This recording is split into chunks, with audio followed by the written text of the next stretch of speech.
Բարև ընկերներ, անցյալ անգամ ես խոսացի կրոնի և զարգացության մասին և պատմեցի ձեր համար, որ 14-15-րդ դարում գերմանացի աշխատասեր ժողովուրդը ռեֆորմի ենթարկեցին կաթոլիսիզմը և մի նոր կրոնի ուղղություն առաջացավ քրիստոնեության մեջ, կոչվելով պրոտեստանտիզմ կամ հայերեն բողոքականություն։ Ուրեմն,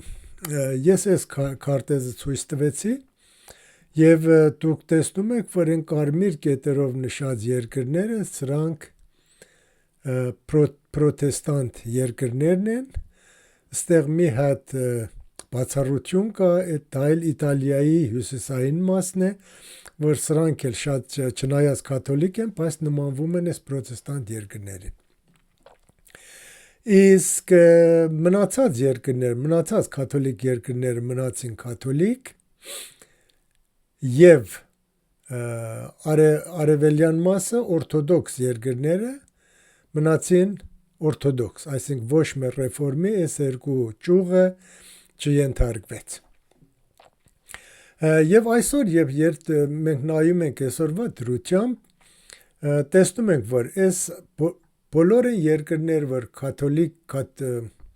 պրոտեստանտիզմ ընդունեցին, այսօր շատ զարգացած երկրներ են։ Զարգացած, այսինքն ունեն արդյունաբերություն և զարգացած ինդուստրի։ Իսկ կաթոլիկ երկրները որոշ չափով զարգացել են,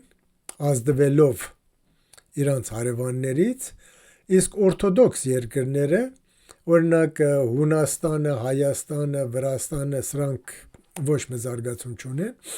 Հայաստանն օրինակ սովետի ժամանակ ինդուստրիալ երկիր էր, բայց հիմա արդեն ինդուստրիաներից հեռացվել է։ Իսկ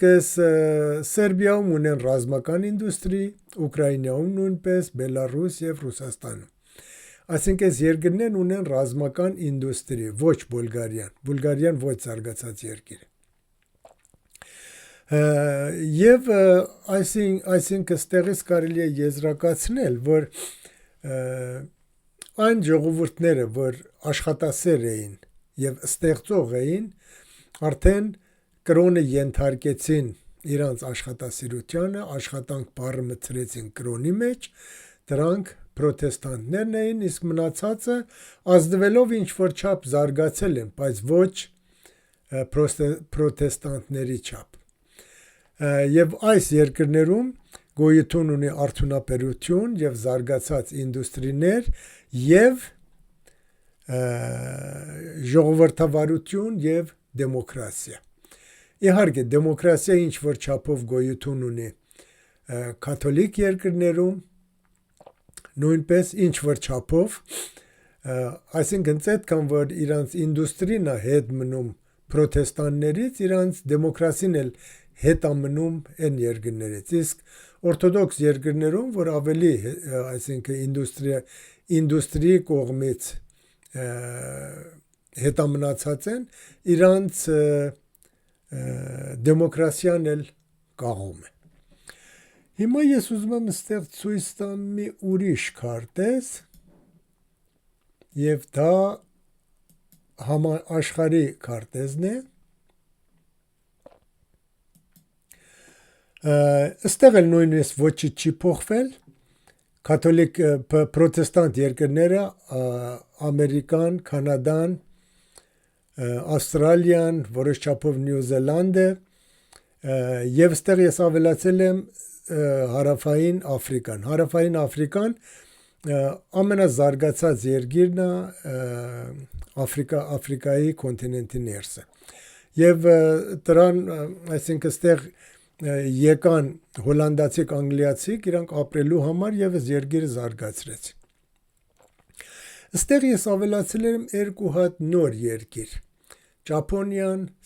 Հարավային Կորեան և մի փոքր երկիր ստեղ, որ կոչվում է Մալեզիա։ Այս քարտեզի ներողություն, Սինգապուր։ Սինգապուրը մի հատ քաղաք է 2 միլիոն բնակիչով, մոտավորապես 2 միլիոն, որ 77%-ը չինացի են, աշխատասեր։ Իսկ անցած անգամ նույնիսկ ասացի, որ Մալեզիայի ժողովուրդը կեսը մուսուլման են եւ կեսը չինական կրոնների հետևորդներ են եւ այն չինական մասը այս երկիրը նույնիսկ զարգացրել է, այսինքն այս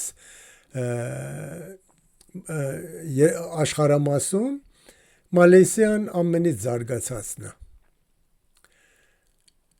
Եվ դա էլ նորից գալիս է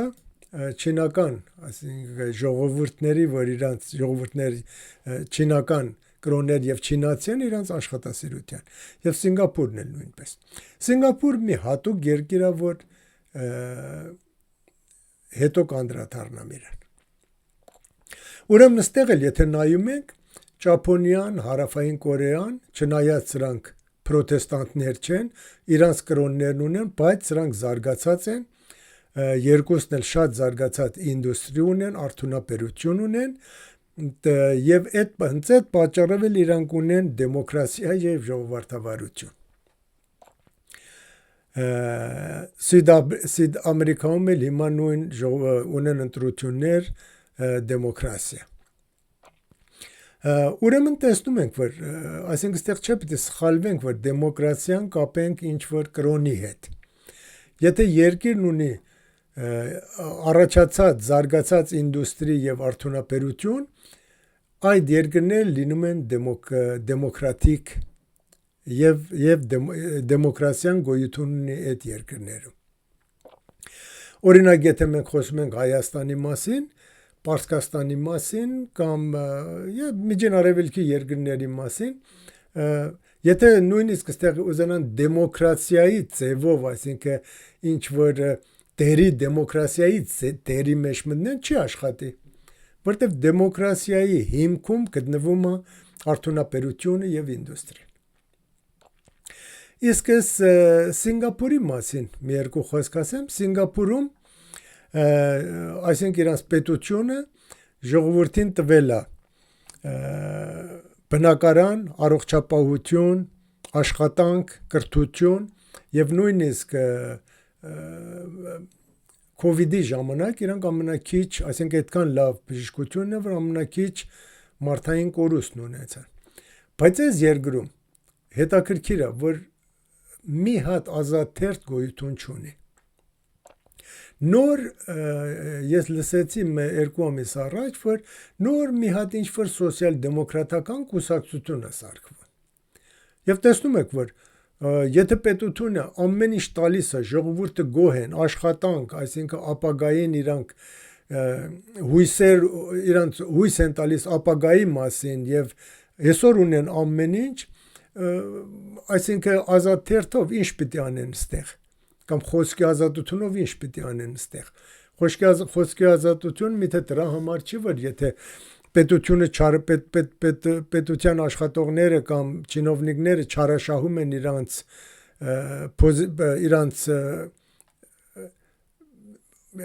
պոլիտիկական դերը եւ կոռուպցիայի մեջ են մտնում, դրանք պիտի արտահայտեն։ Այս երկրում կոռուպցիա չկա։ Եթե կոռուպցիայում չկա, տեսնում եք, որ առանց ազատ թերթի, ազատ խոսքի ազատության երկրի ժամացույցի նման քայլում է, ամենը գոհ են եւ ոչ մի խնդրեմ այս երկրում չկա։ Նույնիսկ մի հատ հետաքրքիր բան ասեմ, ինչ որ Մոսկվայում մի հատ կոնֆերանս էր, որ Մալեզիայի պրեմիեր մինիստրը եկել էր, բայց ինքը եկել էր հասարակ օթանավի տոմսով, այսինքն նույնիսկ բիզնես կլաս չէր առել։ Տուրիստ կլաս տոմսով եկել էր Մոսկվա, որ մասնակցեր այդ կոնֆերանսին։ Ինչ որ Հայաստանից Նիկոլը գնացել էր իր պետական օթանավով։ Այսինքն այսքան տարբերություն կա այստեղ։ Իսկ ոնց որ տեսնում եք, ես Չինաստանը կարմիր կետ չեմ դրել, որտեվ Չինաստանը, այսինքն ըստ արևմուտքի քարուկշերկով չի համարվում դեմոկրատիկ երկիր, բայց Չինաստանը շատ զարգացած է, կարելի ասել ամենազարգացած երկրներից մեկն է աշխարհին է, դեմոկրասիա, այսինքն այն բանով որ արևմուտքում են ասում գոյություն չունի, բայց ժողովուրդը գոհ են եւ երկիրը զարգանում է, ունեն շատ զարգացած արդյունաբերություն եւ զարգացած ինդուստրի։ Ուրեմն Չինաստանը մի հատ հատուկ кейս է ստեղ, որ նույնիսկ հիմա խոսում են մասին, որ ասենք այս բանն է պարզվում, որ այդ դեմոկրասին չի, որ երկրներին զարգացրել է։ Այսինքն այդ երկիր կարող է ոչ դեմոկրատական լինի Չինաստանի նման։ Իհարկե, այս ինչ ասում եմ, արևմուտքի աչքով նայում են։ Իսկ Չինաստան իրանք տենց չեն կարծում։ Ինքը ընդհանրապես ուրիշ ձև երկիր է, ուրիշ ձև կուլտուր ունեն։ Ուրեմն, այսքանով ասենք, որ դեմոկրասիայի հետևանքով, մի հատ բան էլ նորից չմոռանամ ասեմ, որ այս բոլոր այս զարգացած երկրներում կուսակցություններն էլ աշխատում են, այսինքն երբ որ մենք խոսում ենք դեմոկրասիայի մասին, այսինքն գոյություն ունի ընտրություն, կուսակցություններն ընտրում են, գալիս են պարլամենտ եւ աշխատում են այդ երկրի բարեկեցիկ ժողովրդի բարեկեցության համար։ Իսկ օրինակ Պարսկաստանում կամ եսեմ Միջին Արևելքում, նույնիսկ Հարավ Ամերիկայում, եթե նույնիսկ կուսակցություններ գոյություն ունեն, այս կուսակցությունները մի հատ կոպի է արևմտյան երկրներից, այսինքն կուսակցությունը չի ծառայում իր այն բանի համար, որ մենք կոչում ենք կուսակցություն։ Օրինակի համար ասենք Հայաստանում գոյություն ունի եսեմ 200-ից ավել կուսակցություն։ Իսկ Անգլիայում այդ հզոր երկիրը 55 միլիոն ժողովուրդով ունի 2 հատ կուսակցություն։ Ղարաբաղում կար, այսինքն վերջի ընտրություններին մասնակցել էր 35 կուսակցություն։ Ուրեմն այստեղից մենք այսինքն պետք է հարցականի տակ դնենք, այդ որ մենք ասում ենք կուսակցություն, դա ինչ է։ Կուսակցություն չէ այն իմաստով, որ եթե մենք համեմատենք Շվեդի կուսակցությունների հետ, Ֆինլանդի կամ Գերմանիայի, Ֆրանսիայի կամ Անգլիայի կուսակցությունների հետ։ Եվ հաջորդ ծրագրերում ես արդեն մեկ-մեկ անդրադառնալու եմ օրինակ Անգլիայի կուսակցություններին, իր զարգացումը, այսօր ինչ վիճակի են, եւ սա մի հատ շատ սիրուն այսինքն օրինակ է կուսակցությունները բացատրելու համար, իսկ հետո էլ Շվեդիայի կուսակցությունների մասին խոսամ, որտեղ վերջի 35 տարին ես ապրել եմ ստեղ, այսինքն հիմա որ խոսում ենք ժողովրդավարություն, խոսքի ազատություն, դրանք արդեն գոյություն չունեն, այսինքն այդ մասը կարելի է երկու մասի բաժանել, մինչև սովետական միության անկումը, իսկ սովետական միության անկումից հետո շատ մեծ ազդեցություն է թողել այս երկրների կուսակցությունների դեմոկրասիայի եւ խոսքի ազատությունների վրա։ Այսօր այսքանը, հաջողություն ձեզ։